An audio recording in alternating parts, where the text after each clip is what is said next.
Good Saturday morning. Thanks for joining us. I'm Bethany Cates. Residents in Altamont Springs have been treating recycling the same, although it is actually ending up right in here. The frustration continues as their recycling services have come to a halt. The sign says it all, alligators nesting, but how does Bill get rid of this nest right here and the alligator? You've seen the videos. Sharks are getting very close to people. But what's going on here in Central Florida? The new study explaining what's happening on our coastal waters. So how it works is your city water or well water will come in right through here and then travel through these three pipes, and then your water filtration will be complete. Volusia County Sheriff Mike Chitwood said he was in the right place at the right time. Watch as he helped take down a man who led them on a chase from Deltona to Daytona Beach. Pickleball, the mix between tennis and ping pong. Many people are playing it, both young and old. And the Mega Millions jackpot is now the Mega Billions. Nobody won last night's drawing, so now it's worth more than $1 billion. Immigrant rights are under attack. What do we do? Stand up, fight back. What do we do? Stand up, fight back. This is the chant many in the immigrant community repeated as they protested, saying their rights are being endangered by the newly signed Senate Bill 1718. I want people to know that the immigrant and the LGBTQ community are suffering, are hurting, are being mistreated. And I can't really understand. This new immigration law will require E-Verify for employers or face fines, enhance penalties for human smuggling, and transporting immigrants who are undocumented would now be a felony. People who have come, just like the many others like us, to this country, running away from all sorts of things, including violence, political upheaval. The bill will also require $12 million for relocation for undocumented immigrants out of the state. It also bars local governments from issuing IDs, and it requires hospital reporting of healthcare costs.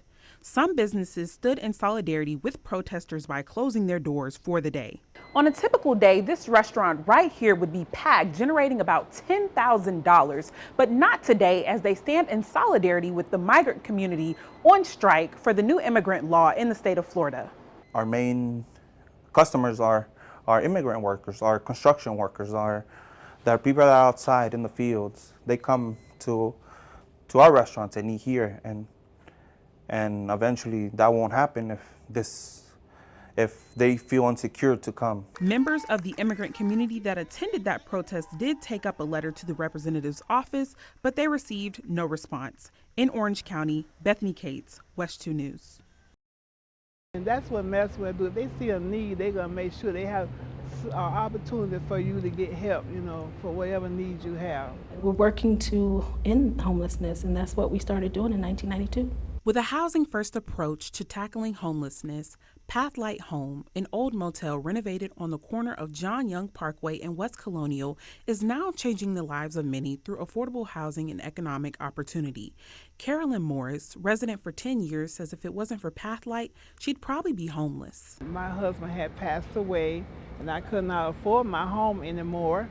So I need to find other means, that I could afford. The nonprofit organization provides programs including on-site job training, food, clothing, and mental health resources to help residents get back on their feet and prepare to get back in the community. I never did get a chance to get my ServSafe certificate, but they gave me the opportunity to finally get it. I passed the class. It was a nice course, too.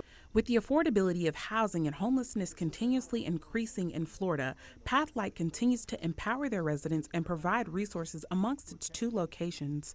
Current CEO Babette Allen, who has been involved with the organization for more than 16 years, understands that. It's easy to put someone into an apartment or put someone into a house, but we have to work on that overall person to get them ready to get back into the community. Leaving Carolyn to believe. Some people do need help, they need someone, to talk to. Where ultimately, it is not only the resources provided, but the community that is built that makes Pathlight Home a WESH 2 community champion. In Orange County, Bethany Cates, WESH 2 News.